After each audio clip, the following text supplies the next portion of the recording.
안녕하세요. 사연을 부탁해입니다. 오늘의 사연을 소개하겠습니다. 회의실은 무거운 공기로 가득했고 빔 프로젝터 불빛 아래 건조한 보고서 발표가 지루하게 이어졌습니다. 그때 주머니 속에서 진동이 울렸어요.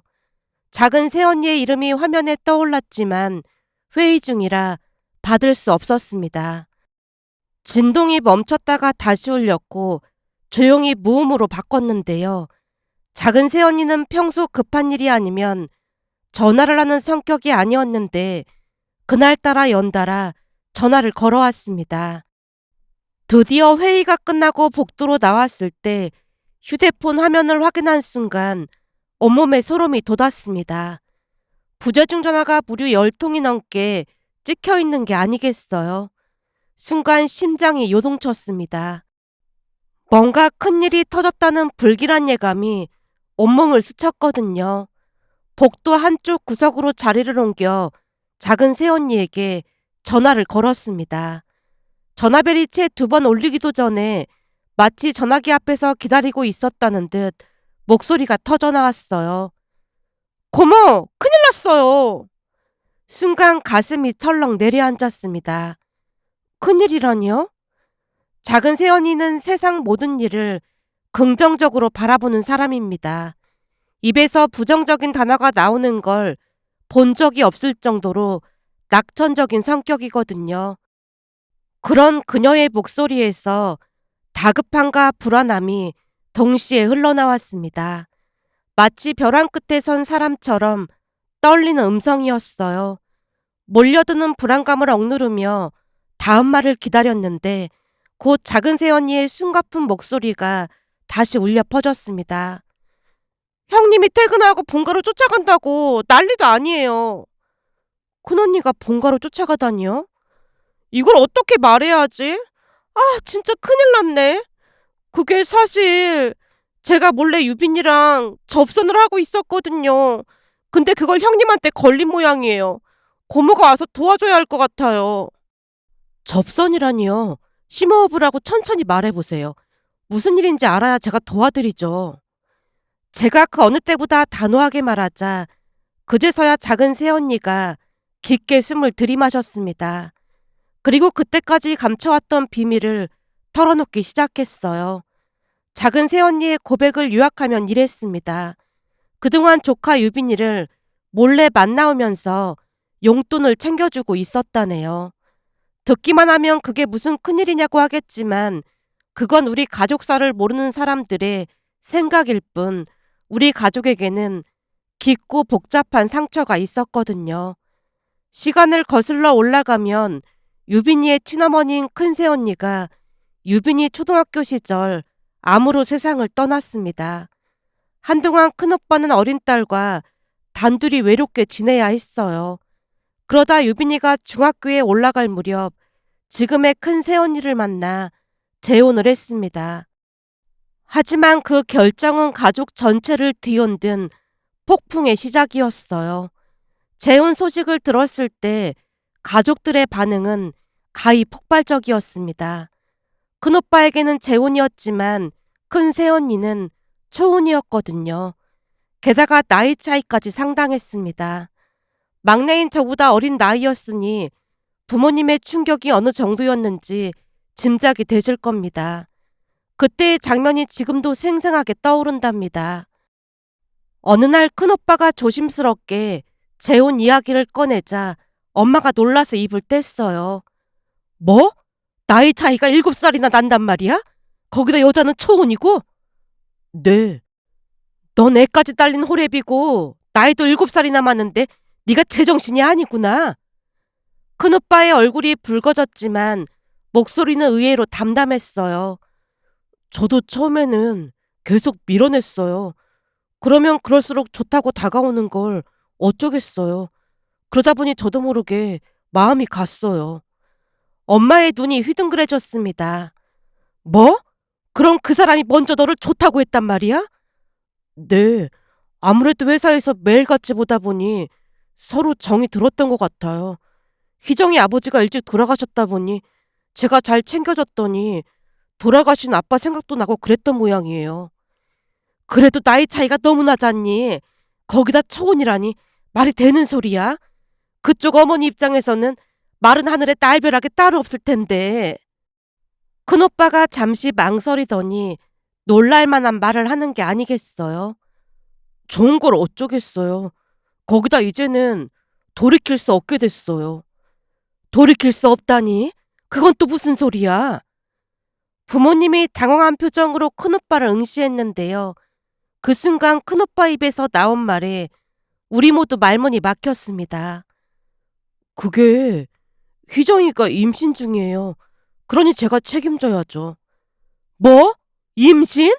네 나이가 20대도 아니고 어떻게 그런 실수를 할 수가 있어? 엄마가 두 손으로 머리를 감싸 안으며 긴 한숨을 토해냈습니다. 실망과 당혹감에 뒤섞인 표정이었어요. 이후에 들은 이야기지만 큰 새언니가 먼저 고백했다고 했습니다.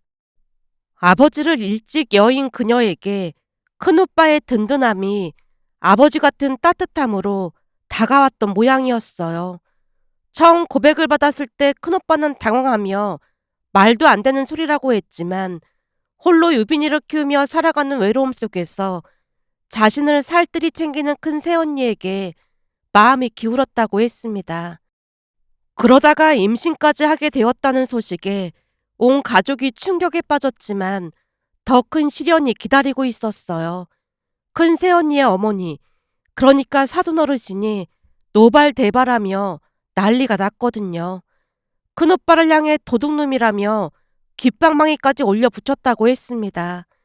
그 바람에 큰오빠가 무릎을 꿇고 며칠을 빌어야 했고 급기야 우리 부모님까지 찾아가서 사과를 해야 하는 상황이 벌어졌습니다. 처음에는 큰 새언니가 큰오빠를 따라다녔다는 말을 아무도 믿지 않았어요. 회식에서 취한 큰 새언니를 자취방까지 데려다 줬는데 그녀가 손을 붙잡고 놓지 않아서 일이 벌어졌다는 설명이었거든요. 하지만 한참 후에 큰 새언니 본인이 털어놓은 이야기를 듣다 보니 그게 사실이었어요.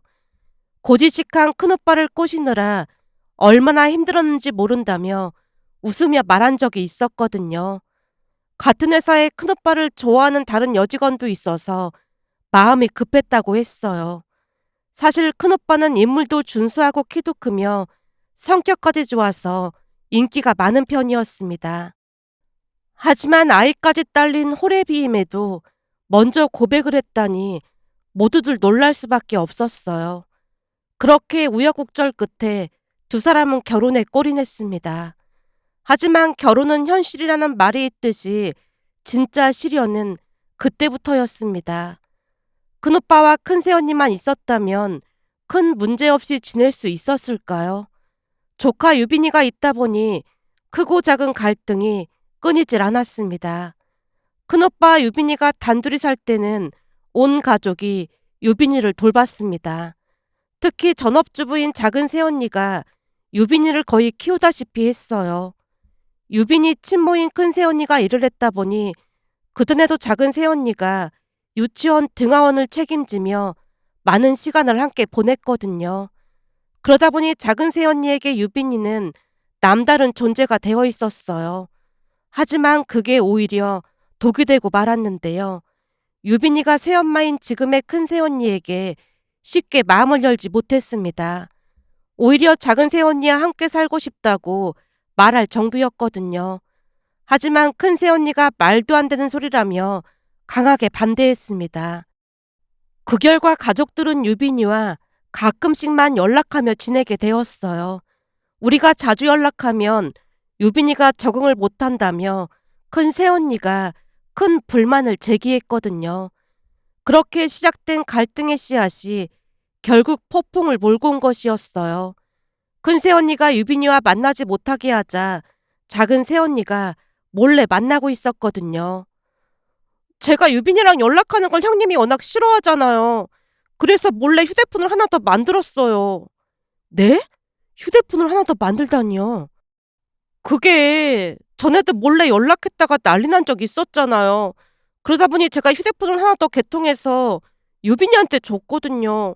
저랑 연락할 때는 그 휴대폰으로 하라고요. 근데 어쩌다 보니 그게 들통이 났나 봐요. 형님이 전화해서 화내고 난리도 아니었어요. 어떡하면 좋죠? 아니, 왜 그렇게까지 한 거예요?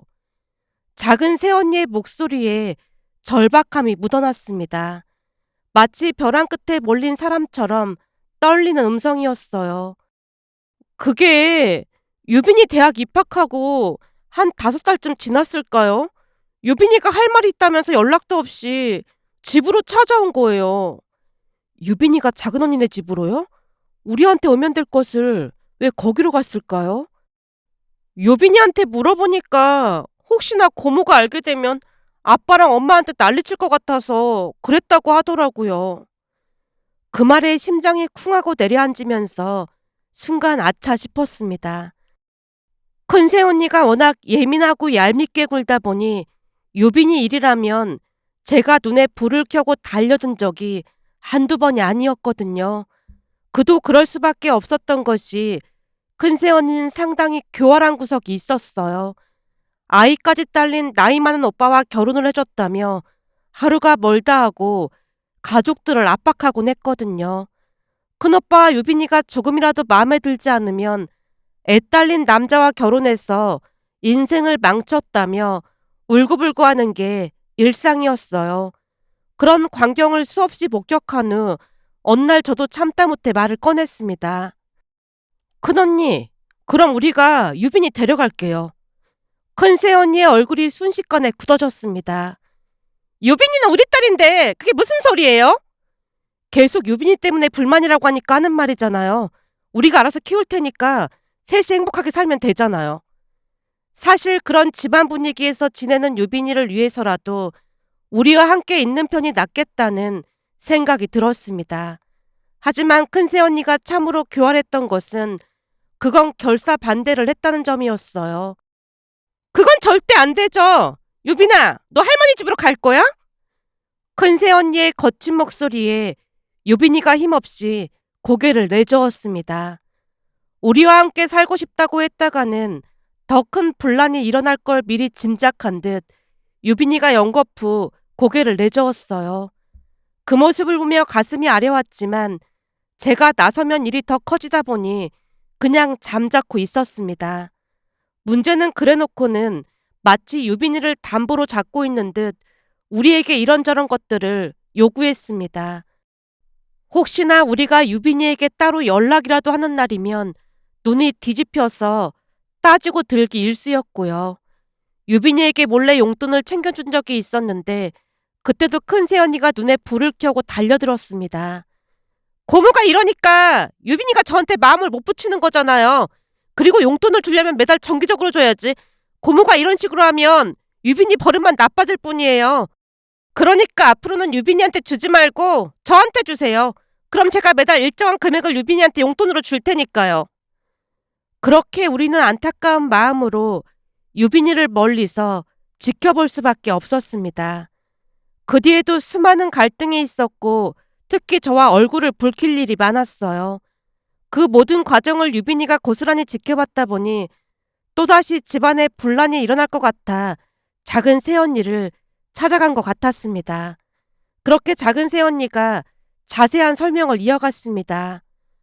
그날 우리 집에 찾아왔길래 왜 왔냐고 물었거든요. 그랬더니 엄마가 용돈을 너무 조금 준다고 하는 거예요. 용돈을 얼마나 줬다는데요? 그게 한 달에 20만 원씩 줬다는데 차비하고 뭐하고 하면 많이 빠듯했던 모양이에요. 네? 20만 원이요? 그래도 대학생인데 너무 적게 준 거 아니에요? 제 말이 그 말이에요. 그 말 듣는데 억장이 무너지더라니까요. 더 웃긴 건 유빈이가 아르바이트라도 하고 싶다고 했던 모양인데 유빈이 실력이면 과외도 충분히 할 수 있잖아요. 근데 유빈이가 아르바이트 하면 사람들이 자신을 안 좋게 볼 수도 있다면서 아르바이트도 못하게 했다네요. 듣는 내내 가슴이 답답해져서 숨이 막혀왔습니다. 억지도 그런 억지가 없어 보였으니까요. 유빈이의 마음이 얼마나 절망적이었을지 상상이 되었거든요. 참다 참다 찾아온 것 같은데 친구들하고 마음 편히 밥도 못 먹는 모양이에요. 그러다 보니 제가 휴대폰을 하나 개통해서 주고는 그걸로 연락하고 지내자고 했어요. 돈도 이체하면 혹시나 걸릴 수도 있으니까 따로 만나서 줬고요. 아니, 지금 이게 휴대폰을 새로 개통해서 줘야 할 정도 일인 거예요? 저번에 유빈이랑 연락했다고 형님이 우리 집까지 쫓아와서 난리친 거 잊었어요? 유빈이랑 자기 사이를 이간질 시킨다고 난리도 아니었잖아요. 작은 새언니의 목소리에 분노가 섞여 있었습니다. 뒤에서 사람 뒷담화하면 안 되는 거 알지만 저러니까 괴물하는 말이 생긴 것 같다는 생각도 든다니까요. 암튼 제가 유빈이한테 휴대폰 따로 준 거 걸려서 지금 발칵 뒤집어졌잖아요. 본가에 가서 따진다고 하더라고요. 그 말에 저도 모르게 한숨이 새어나왔습니다. 보나마나 그걸 빌미로 우리한테 뭘 뜯어내려고 하겠죠. 뻔한 거 아니겠어요? 저 때문에 너무 죄송하네요. 그것보다도 우리 유빈이한테 뭐라고 한 게 아닌지 걱정이 돼서 미치겠어요. 아니에요. 작은 언니가 잘못한 게 뭐가 있다고 그래요. 제가 알아서 잘 해결할게요. 네, 감사해요. 그날 회사에 반차 휴가까지 내고 서둘러 집으로 향했습니다. 차 안에서도 마음이 편치 않았는데요. 이번에는 그냥 참고 넘길 일이 아니라는 생각이 머릿속을 가득 메웠습니다. 집에 도착하자마자 상황의 심각성을 알 수 있었어요. 엄마 얼굴에 이미 먹구름이 가득 드리워져 있었거든요. 태풍의 전야처럼 고요하면서도 긴장감이 감도는 분위기였습니다. 잠시 후 작은 새언니도 집에 도착했는데요. 평소 당당했던 모습과는 달리 한껏 눈치를 살피며 조심스럽게 입을 열었어요. 어머님, 괜히 저 때문에 너무 죄송해요. 엄마의 한숨이 깊게 흘러나왔습니다. 그러게 내가 되도록이면 그 집 일에 신경 쓰지 말라고 했잖니.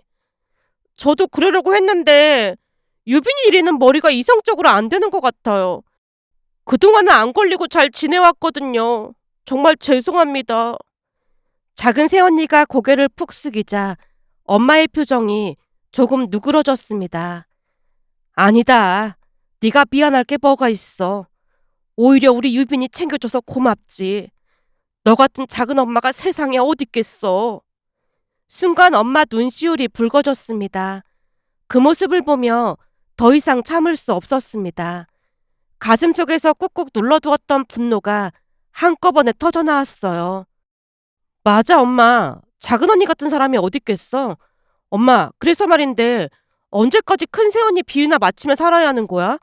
유빈이를 저렇게 두는 것도 아닌 것 같아. 목소리가 점점 높아졌습니다. 쌓여있던 울분이 한꺼번에 쏟아져 나오는 기분이었어요. 대학생 용돈이 20만 원이 말이나 되는 소리야? 그 20만 원으로 차비하고 밥까지 해결하라니. 거기다 아르바이트를 하고 싶다고 하는데 그것마저도 못하게 한다잖아.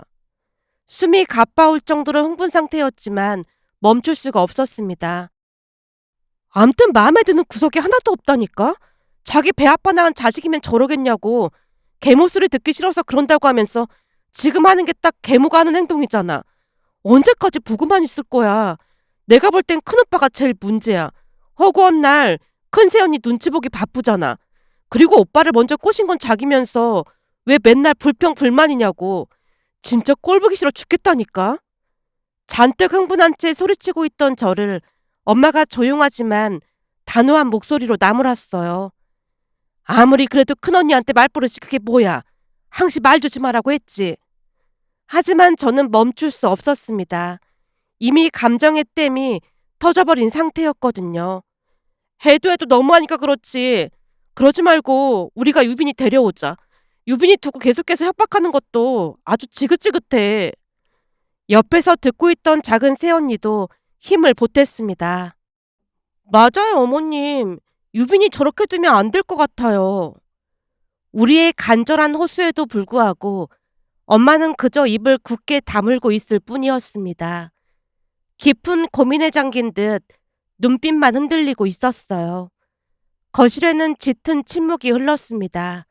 시계 소리만이 똑딱똑딱 시간의 흐름을 알려주고 있었고 각자의 마음은 복잡하게 얽혀 있었습니다. 한동안 침묵이 거실을 지배하고 있던 그때였어요. 갑자기 초인종이 요란하게 울려 퍼졌습니다. 제가 문을 열어주던 순간 큰 새언니가 성큼성큼 들어서며 작은 새언니를 매서운 눈빛으로 노려봤습니다. 그 시선에는 분노와 적개심이 날카롭게 서려 있었어요. 동서, 내가 우리 집이래. 상관하지 말라고 했지. 동서가 뭔데 자꾸만 분란을 일으키는 거야? 큰 새언니가 허리춤에 손을 올린 채 외치고 있는 모습에 제가 두 사람 사이로 다가서려던 찰나였습니다. 순간 엄마의 날카로운 목소리가 거실 공기를 가르고 날라왔어요. 큰애야, 네가 손윗사람이긴 하지만 작은애가 너보다 나이가 많은데 반말을 하다니. 아무리 화가 났어도 기본적인 예의는 갖추자꾸나. 엄마의 목소리에는 지금까지 볼 수 없었던 위험이 담겨 있었습니다. 순간 큰 새언니의 얼굴이 굳어졌어요. 아니, 동서가 자꾸만 분란을 일으키니까 하는 말이잖아요. 저를 계모인 것처럼 몰고 가잖아요. 넌 평생 계모란 소리에 갇혀서 많은 걸 놓치고 사는구나. 네? 그게 무슨 말씀이세요? 그때쯤 엄마의 눈빛이 완전히 달라졌습니다. 이제껏 참고 참아온 모든 것이 한꺼번에 터져 나오려는 기세였어요. 우리 아들이 애가 있는 남자라는 거 다 알고 결혼했으면서 왜 항상 너만 피해자인 양 그러고 사는 거야? 엄마의 목소리가 점점 높아졌습니다. 평소 온화했던 모습은 온데간데였고 마치 다른 사람처럼 변해 있었어요. 대학생 용돈으로 20만 원이 말이 되는 소리야? 그 돈으로 교통비며 식비까지 해결하라고 했다며. 작은 애한테 들어보니 학교 다니면서 삼각김밥으로 때우고 그랬다고 하던데 유빈이가 오죽 답답했으면 작은 엄마를 찾아갔겠어. 그런 생각은 전혀 못했던 거니? 큰 새언니의 얼굴이 점점 하얗게 변해갔습니다. 하지만 엄마의 공격은 거기서 끝나지 않았어요. 네가 낳은 자식이 그러고 다녔어도 이렇게 와서 따졌을까? 거기다 용돈 벌려고 아르바이트 하고 싶다는 걸 왜 말린 거니? 아르바이트 시켜서 계모 소리 듣는 게 아니고 지금 네가 하고 있는 행동이 딱 계모가 하는 행동이라는 걸 정말 몰라서 이러는 거니? 평소 큰언니 눈치만 보던 엄마 입에서 쌓였던 불만이 마치 화산이 폭발하듯 쏟아져 나왔습니다. 그동안 우리도 참을 만큼 참았는데 도저히 안 되겠다. 유빈이 우리 집으로 보내렴. 큰 새언니가 당황한 표정으로 뒤로 물러섰습니다. 네? 유빈이를 보내라니요? 계모 소리에만 집착하는 너한테 우리 유빈이 더 이상 못 맡기겠구나. 나중에 네가 낳은 자식이 대학 가도 꼭 용돈 20만 원씩 주렴. 만약 안 그랬다가는 가만 안 있을 참이니까. 엄마의 눈빛이 그 어느 때보다 싸늘하게 변해 있었습니다. 그 위압감에 작은 새언니와 저는 눈을 마주치며 숨소리마저 죽이고 있었어요. 그런데 그때 큰 새언니 입에서 놀라운 말이 터져나왔습니다. 그럼 어머님이 유빈이 데려가시고 대학까지 전부 가르치세요. 그럼 되겠네요. 순간 거실이 정적에 휩싸였습니다. 모두가 예상치 못한 반응이었지만 엄마는 전혀 동요하지 않았어요. 그건 우리가 알아서 할 테니까 걱정하지 마라. 그동안 네가 유빈이 핑계대면서 가져간 돈이면 대학 학비 내고도 충분히 남으니까 오늘부터 당장 여기서 지낼 거니까 그리 알고 가봐. 나중에 그 애한테 학비 보내달라는 말 하지 마세요.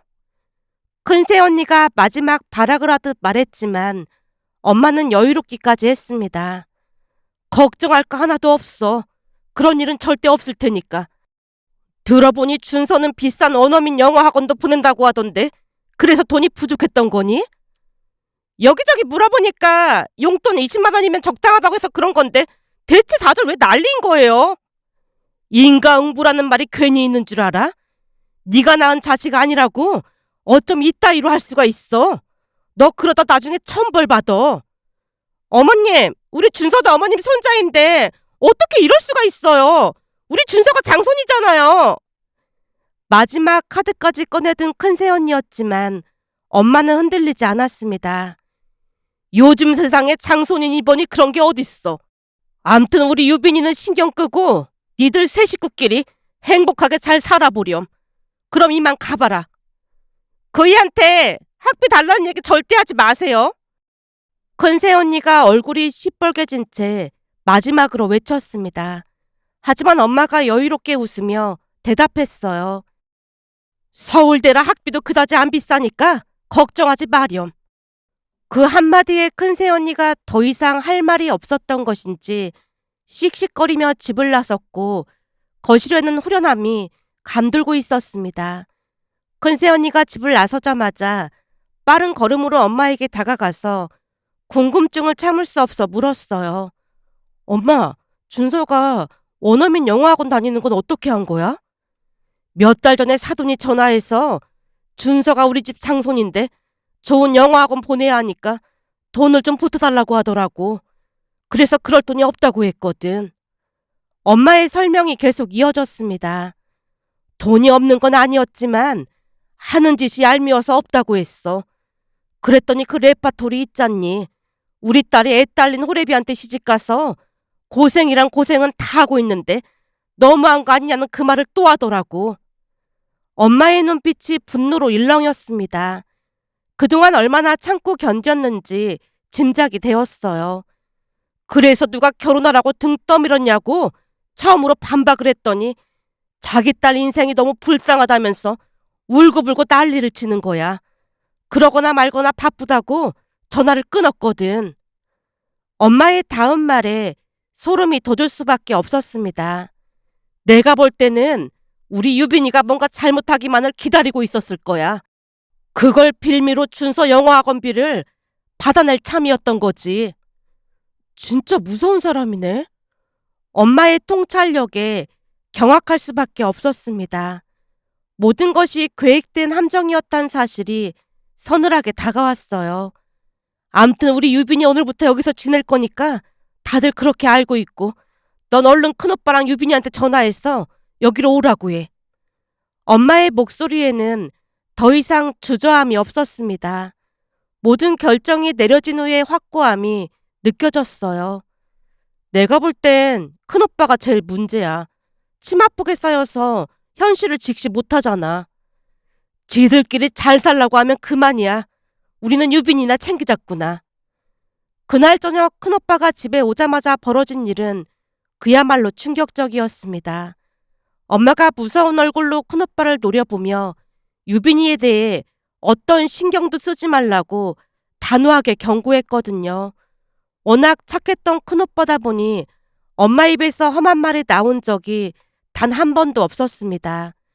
평생 자식들을 따뜻하게 감싸주기만 했던 엄마였는데 그날은 완전히 달랐어요.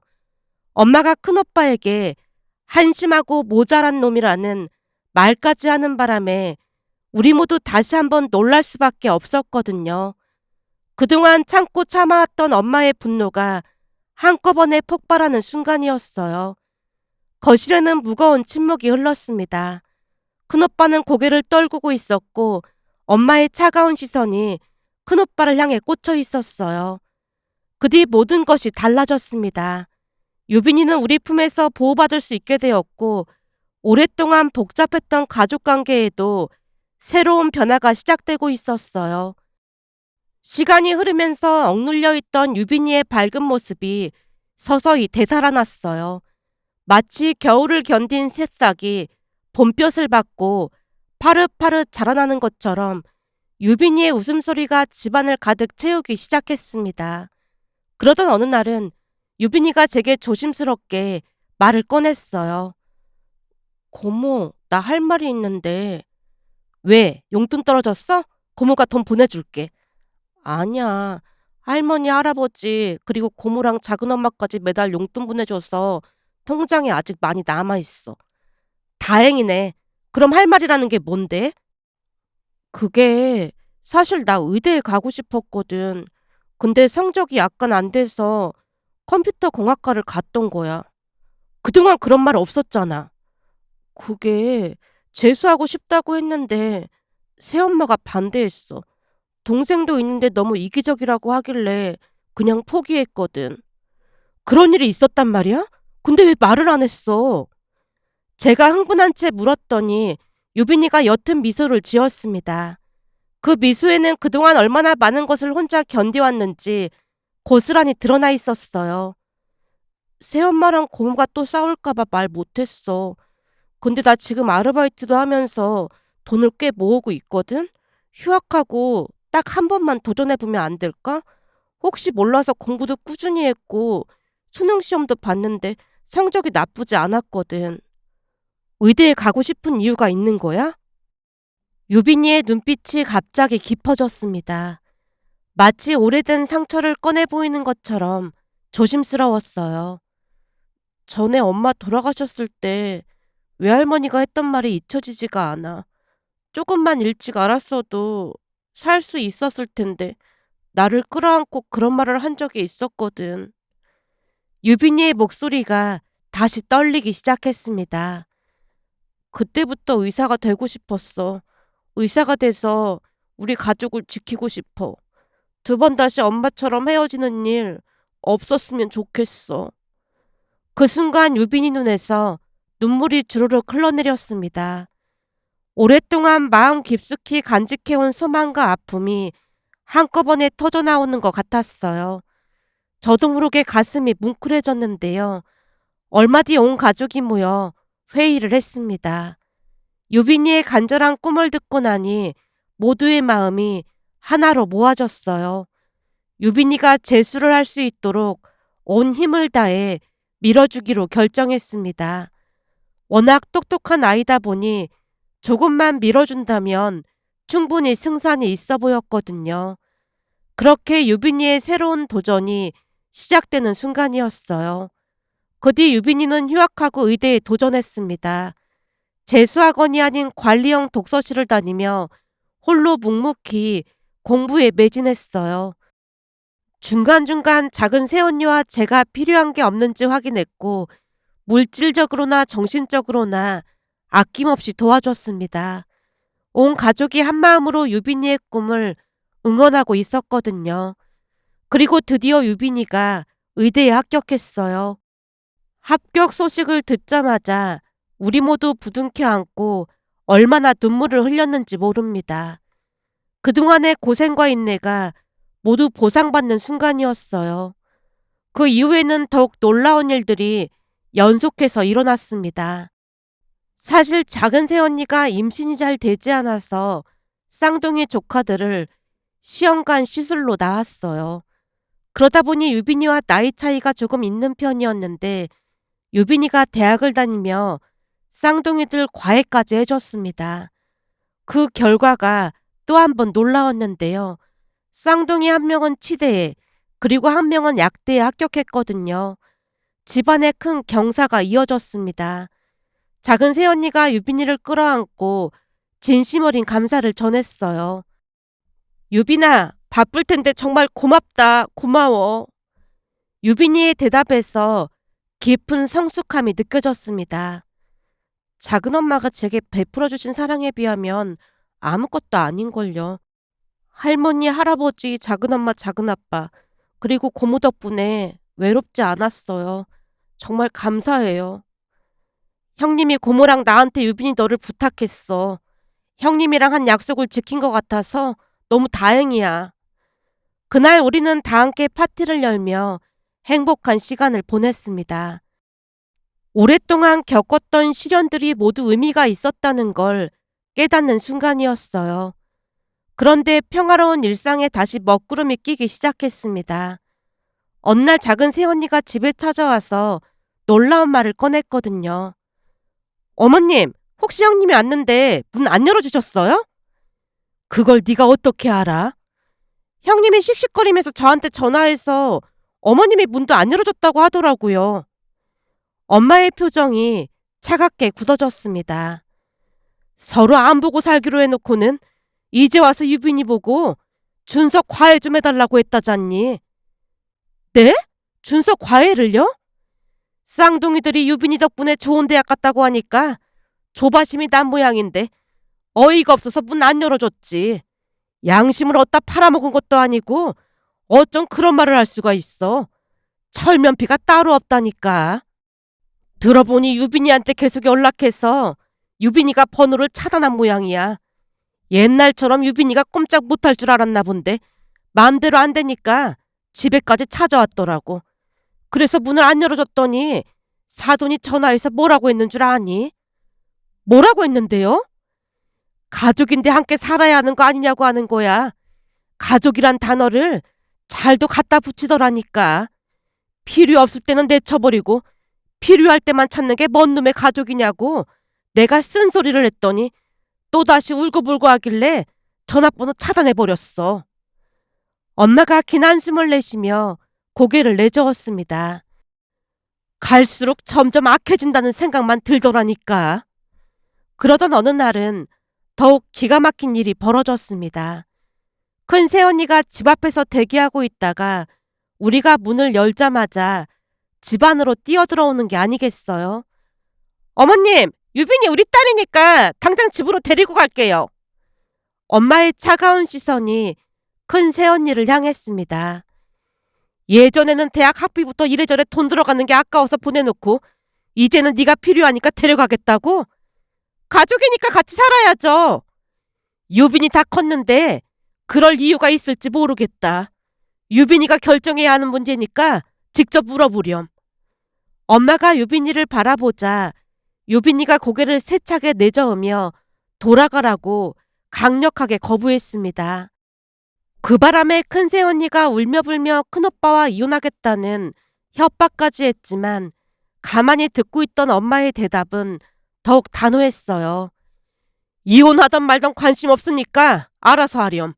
그놈의 이혼 소리 지긋지긋하니까 이참에 이혼하고 혼자 준석 키우면서 살면 되겠구나. 엄마가 새언니를 밖으로 내쫓았습니다. 더 이상 협박이나 감정에 휘둘리지 않겠다는 확고한 의지가 담겨 있었어요. 그렇게 우리는 큰오빠 부부와 완전히 연을 끊고 살게 되었습니다. 준서가 있다 보니 큰오빠는 여전히 큰 새언니에게 붙잡혀 살고 있는 듯 해보였지만 이제 그것은 그들만의 문제였어요. 며칠 전에도 큰 새언니가 준서까지 데리고 집에 찾아왔지만 엄마는 문을 열어주지 않았습니다.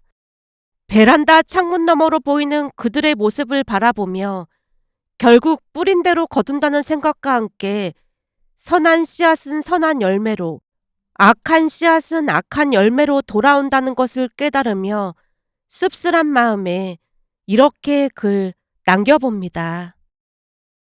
오늘의 사연은 여기까지였습니다. 즐겁게 보셨다면 구독, 좋아요 부탁드립니다. 고맙습니다.